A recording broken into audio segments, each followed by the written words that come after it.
America Meditating Radio Show, we collect wisdom, inspire each other, and empower hearts 24/7. Hi, I'm Sister Jenna. Join me and guest on Blog Talk Radio as we amplify stories that compel us to be more for ourselves and everyone else around us.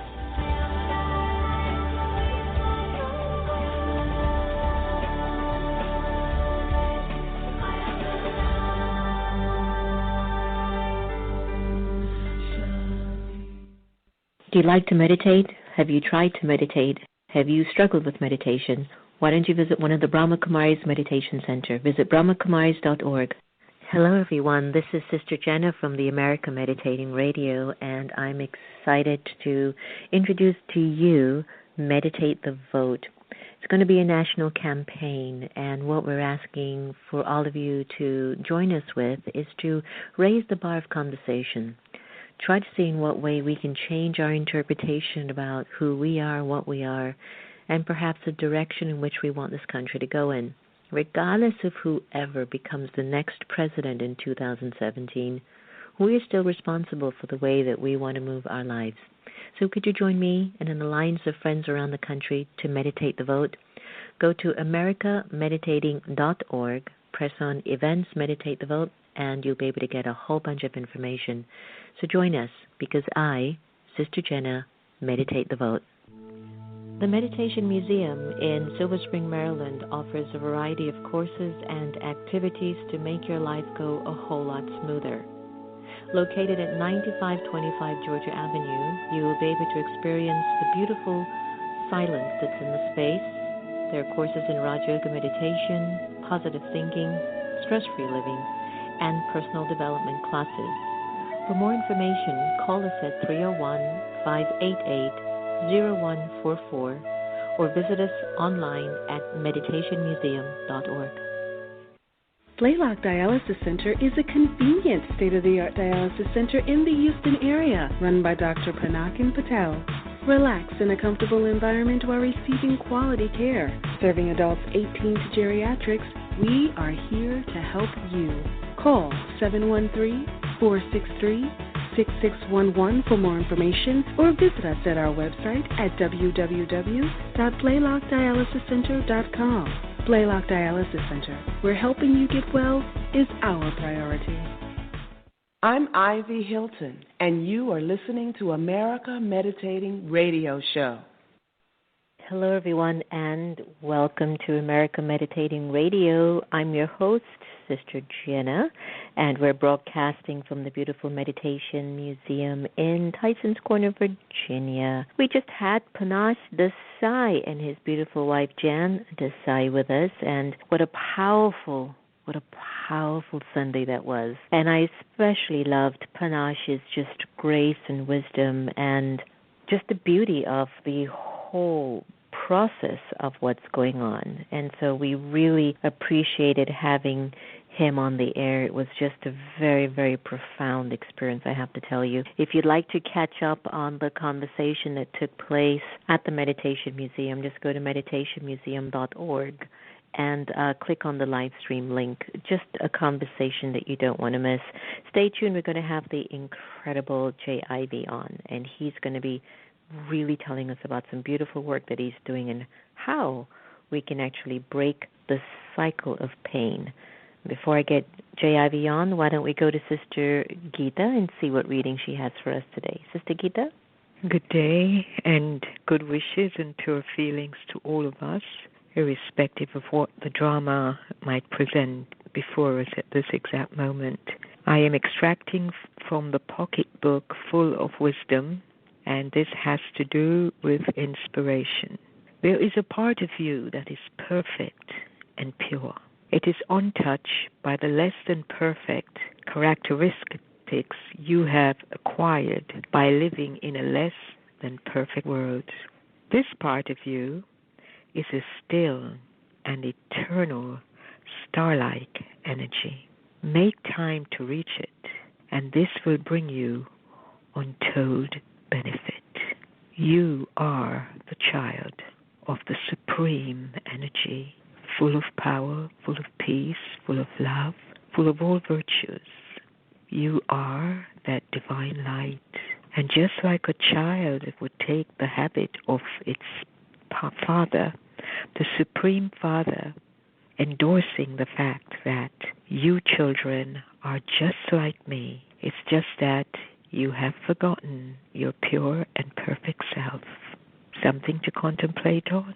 Om Shanti, have a day full of wisdom.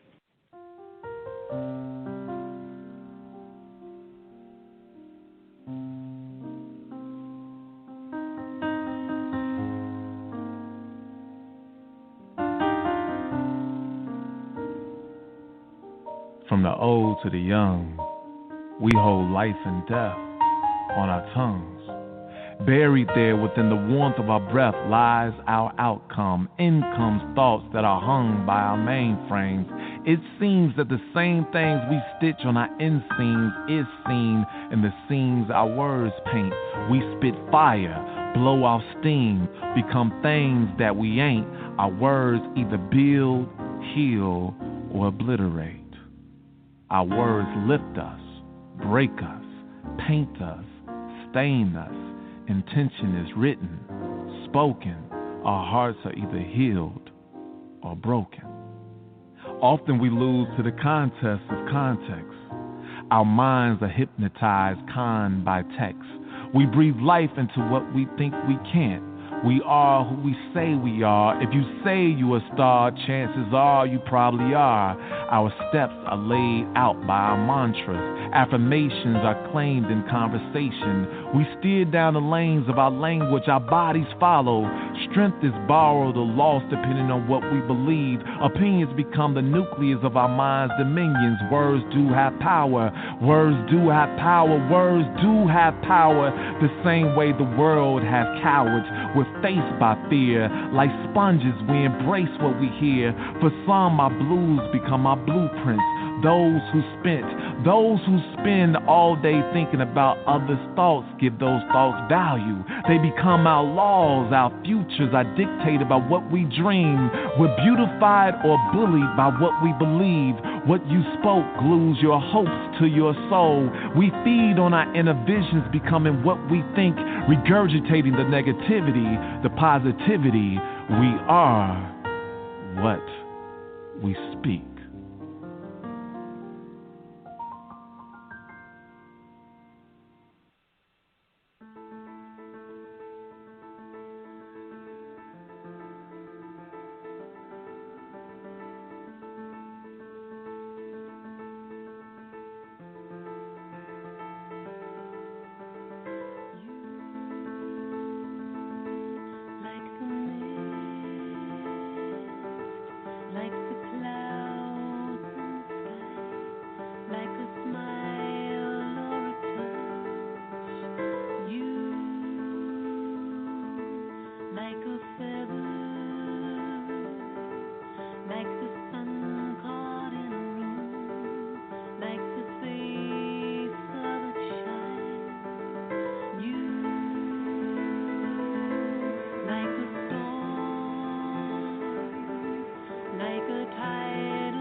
Welcome back. Wow.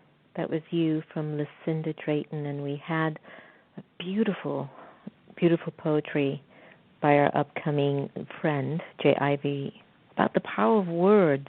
I can't begin to tell you how moving that is. Your words have power, and we're about to enjoy some of J.I.V.'s words today. We tried this conversation before, and we had some technical difficulties, so I get the fortune of interviewing J.I.V. twice in a year.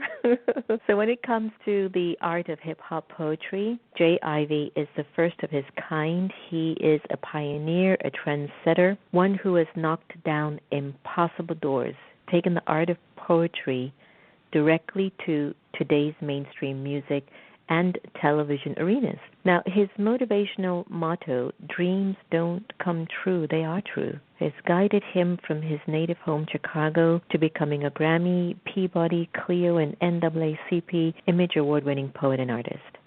Jay co-starred in and narrated B.E.T's award-winning film Muhammad Ali, who we just lost. Sending lots of peace and love to you, the soul Muhammad. So the film was Muhammad Ali, the People's Champ, has authored 2 books, Here I Am, Then and Now, and Dear Father, Breaking the Cycle of Pain. He co-owns also an entertainment company called Ivyous Entertainment. And beyond music, television, and touring circuit, Jay continues to support community arts through the National Dear Father movement, which encourages people of all ages to explore the arts and find strength through the power of forgiveness, and the Dear Father letter writing campaign. Today we are tickled to welcome our sweet brother back to the show. Jay, welcome back. It was my pleasure to be back. How you doing? I was saying, yay, I get to do it twice in a year.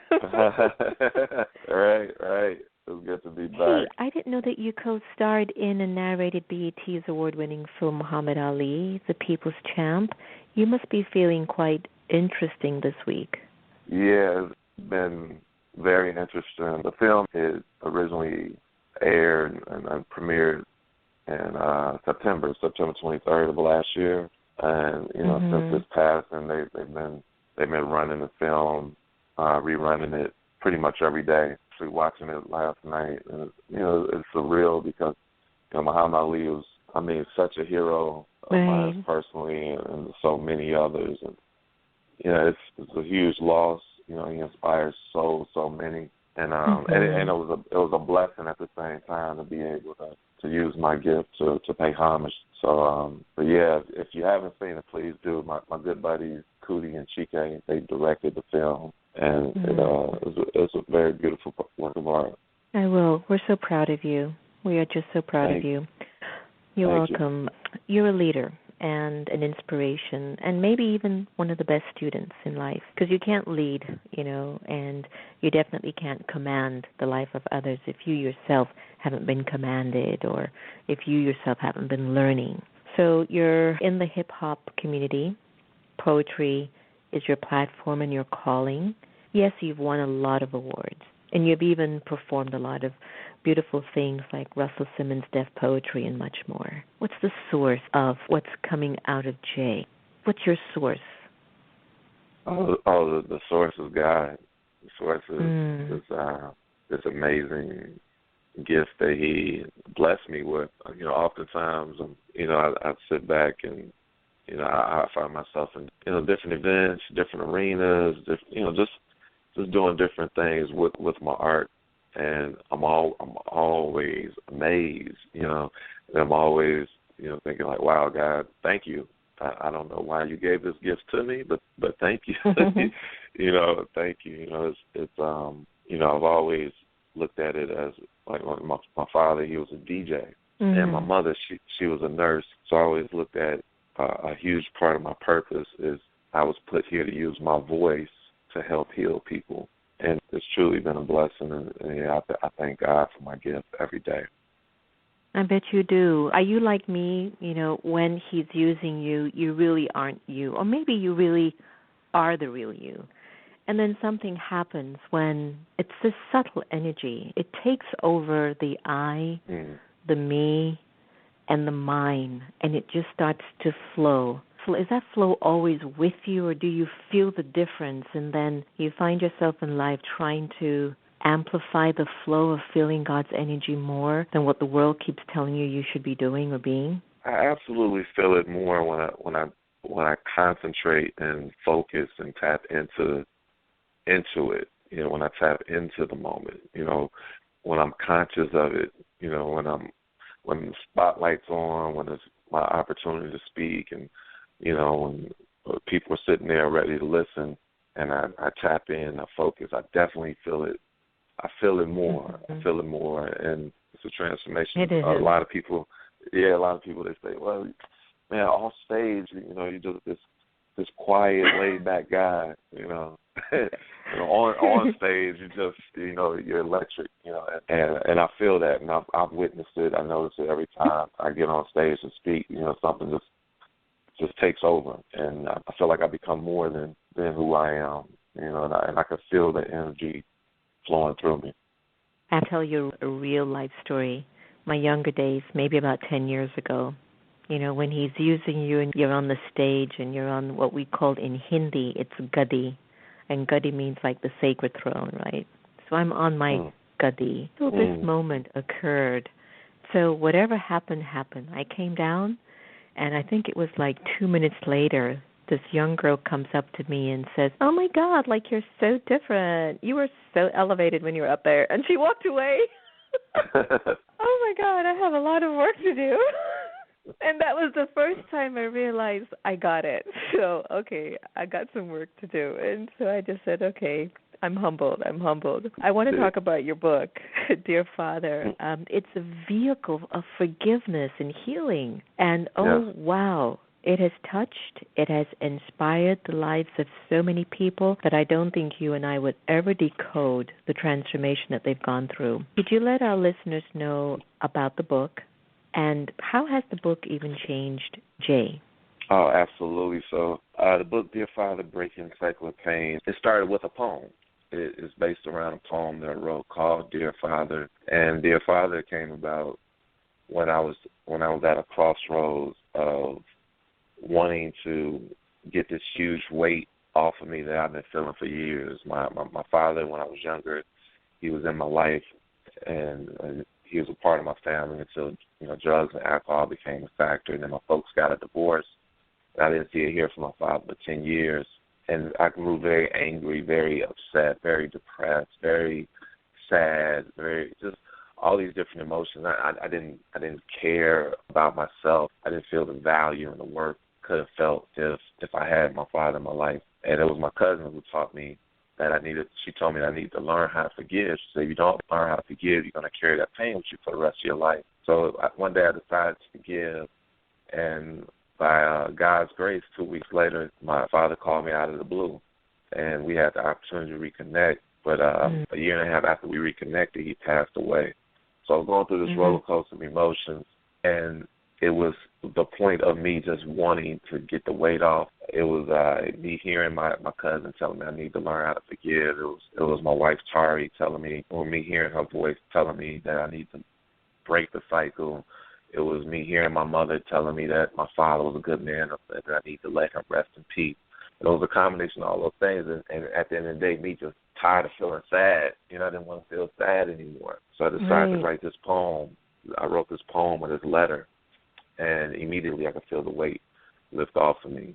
And since then, you know, the poem turned into a book, and the book turned into this movement where we wanted to get involved with the exercise of forgiveness. Because for me, forgiveness is remembering to forgive again. And that's where we've been, you know. It's been, and it was a lot of, the book came about because I would go out and I would perform the poem, Dear Father. I did it on Deaf Poetry years ago.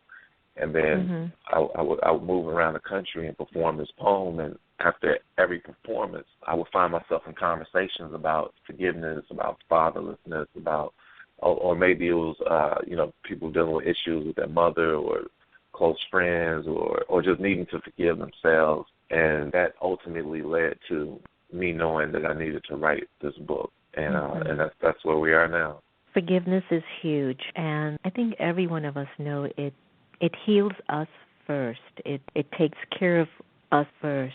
I mean, thank God that God is a forgiving God, because can you imagine the trouble we would be in today if he wasn't?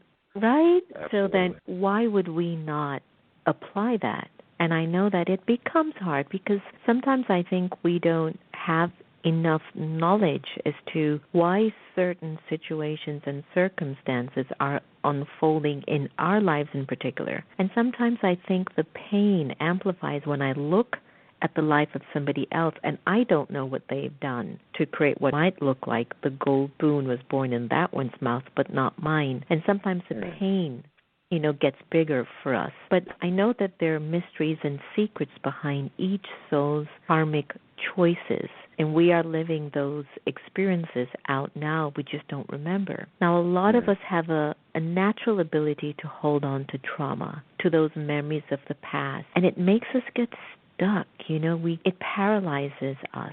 How were you able to break the cycle of pain? Was it through the book? Was it through the poetry? Was it just that you just were showing up at the right time? Were you answering to the call that kept, troubling you in your mind at some point? What was it that made you break your cycle or continue to help you to break unhealthy cycles? Well, it was a combination of things. I guess one was really just seeing the humanity in my father, just looking at him as a human being, person with emotions, with feelings, with his own traumas that he had been through, and just being able to empathize with that, just being able to see him on that level. And I'm able to see any other human being, and I'm able to listen to them. I'm able to see what they've gone through, and I'm able to understand. I knew that I needed to be able to do that with my father, even though he was so close, and I had this responsibility on him that I felt that he should have fulfilled, but that was a huge part of it. Just seeing the humanity in him. The other part for me was just the exercise of poetry and expression and getting it out and not letting those feelings and those emotions continue to fester and grow in the dark spaces of my spirit and my subconscious. It was me having the courage to finally take those feelings on head on. And when I took them head on, the tools that were used to defeat them and to continue to defeat them, because the battle is continuous, was that expression of poetry and forgiveness and being able to empathize and just not wanting to feel discouraged anymore. I know that life is short. I know that it's a blink of an eye, and I always wanted to spend my days in a happy space, in a happy state of mind. So, I had to check myself in a lot of ways, and just know that everything happened for a reason, even though it may not have been the way I wanted things to play out. Everything happened for a reason, and I'm better because of it. And just be grateful, just live in gratitude. Even when I was writing a book, I felt myself like overwhelmed with gratitude. One for just being here. Two, for things that I was able to learn because my father wasn't in the picture. Three, knowing that my father spiritually is always with me. And I was also grateful for having this gift that God has given me, so I would be able to go out and express the feelings that I had, and to be able to help others who may not have the gift of writing and expression, and just lend them some ideas and some tools that may help them in their walk. Okay. Well, you know what? That's beautiful, and I think that just hearing your story just reminds us of how we're so, many of us are so similar. And for the life of me, I never know why we think we're so different. It's like, okay, my color, my shade is a little bit prettier than yours. I have to admit, I'm copper.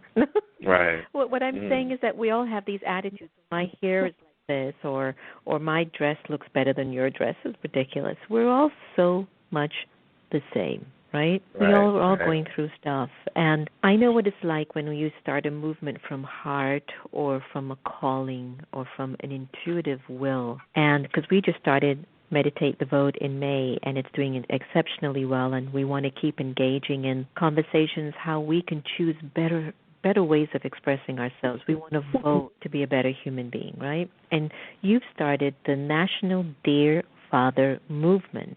And I want you to be able to share with our listeners how we can support this campaign, which seeks to collect at least 1 million letters. And is it because of what you went through with your father that inspired you to, be called to expand this for so many children today that are fatherless? Absolutely. It's the children. I mean, it was not just children, but, because there's so many people who are, well into their older years, and they're still dealing with the things that they went through when they were younger. They're still dealing with that pain, still dealing with those feelings. And I always say, if you don't deal with your emotions, one day your emotions will deal with you. So that was the nucleus of wanting to start the movement. I do have the opportunity to go out, and it's a blessing to be able to go out and speak to thousands and thousands of country and tell them this story and let them know that, the years that are in front of them can be shifted and shaped the way they want them to if they are able to get the pain out of the way, that pain that anchors us and grounds us in the worst ways. And, I always teach them and tell them that, they can fly if they're just able to get that weight off of them.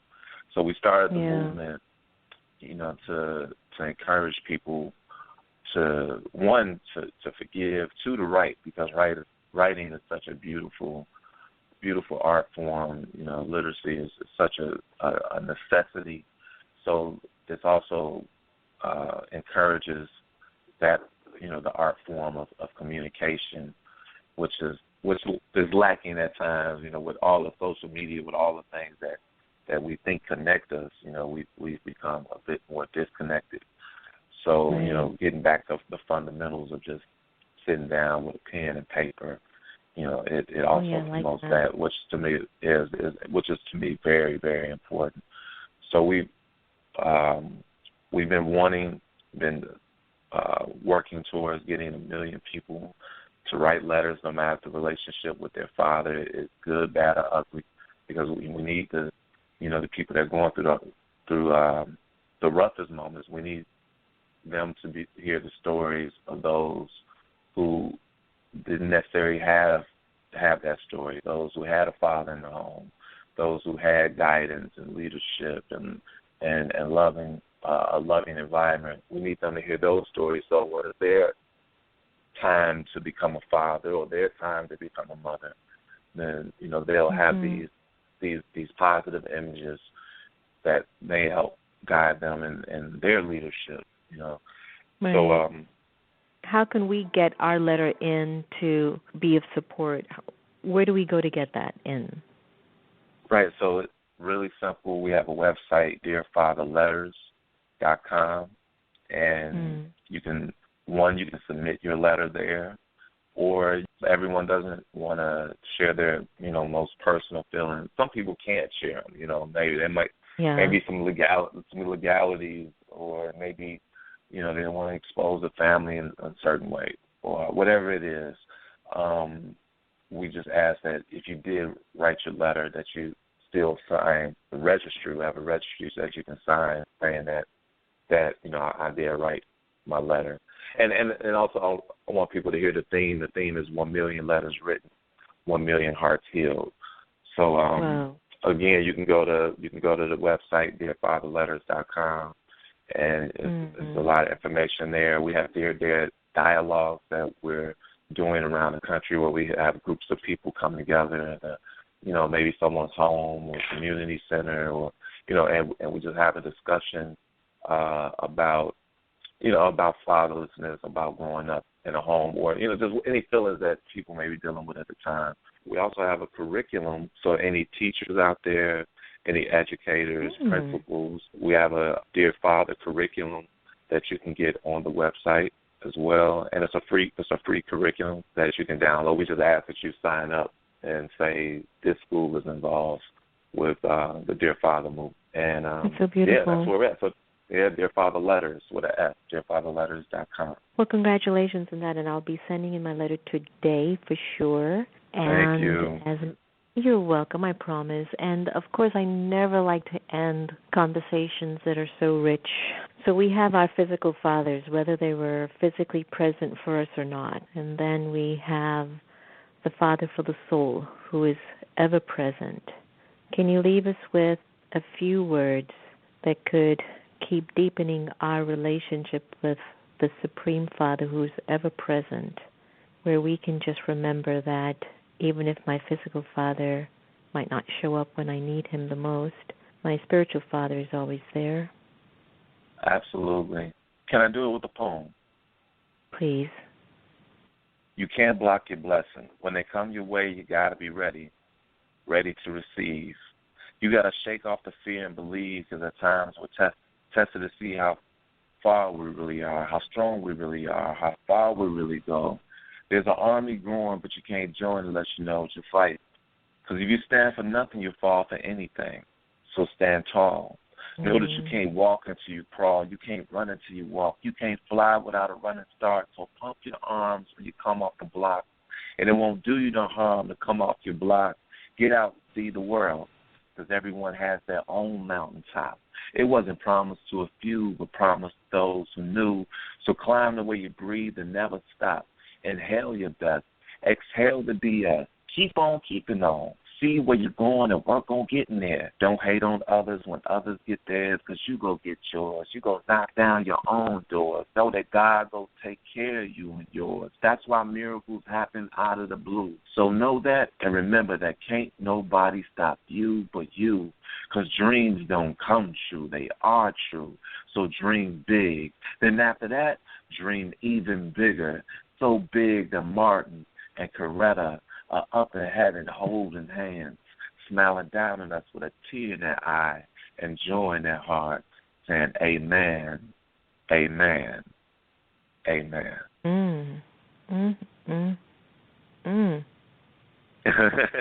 Thank you. I have to hold that. Whoa. You've got to come to the museum here. You've got to come here. Oh, I'm looking forward to it. Oh, I love that. I so love that.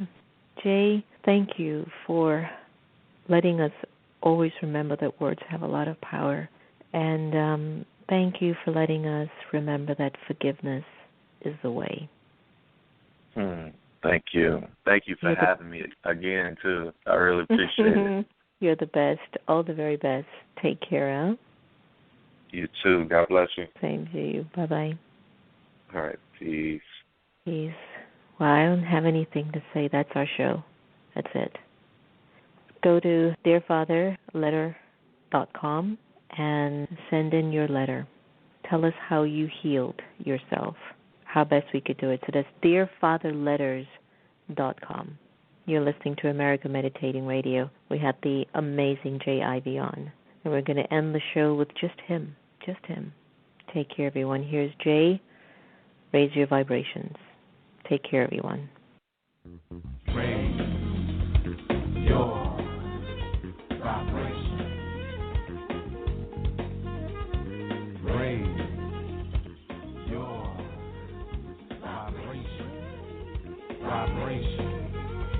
I dove in with a grin, bumped my chin, scraped my knee, earned my scars. Pray for me, you're such a blessing. I'm wrestling with thoughts, trying to pin something to the path. The fat was trimmed but grew back. I went against the grain, and my instinct said, I told you not to do that. I knew that, this, that, boom, bad. Then you feel your stomach churn, burn like reflux. I make mistakes and lose trust. Stagnant is my magnet when my thoughts are tragic. But when I'm clear, I steer clear of the fear I hear. You hear that? Sounds like a dream come true. Refreshing like when dreams come to you and reveal themselves in a song, a poem. Straighten you out like a hot comb, a perm. New lessons help us unlearn our ignorance. Each moment is significant, but we take them for granted. I'm trying to rebuild the damage, bridge the gap, tap into the source, breathe through my chords. What board is this? What's the mission? What's the plan? Listen, it's us against the damn, but damn, they winning. They think they winning, you ain't winning. Trying to hypnotize us with their lies. Wake up, open your eyes, stretch your soul, connect with the role you were put here to play. Look at their barrels and tear them to spray. We bulletproof, we'll let the bullets loose.